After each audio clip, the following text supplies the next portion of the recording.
सब कहेला सब से हम तो खो गईने जाने हो कब से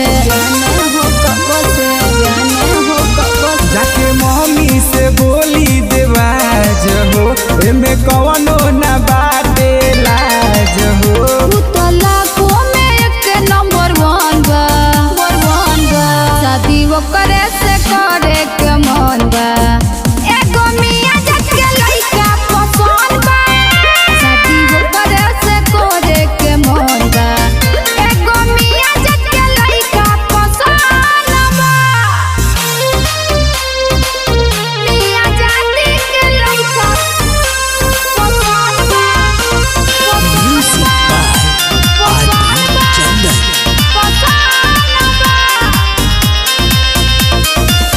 देखी के हमरा के मारे वो कनखी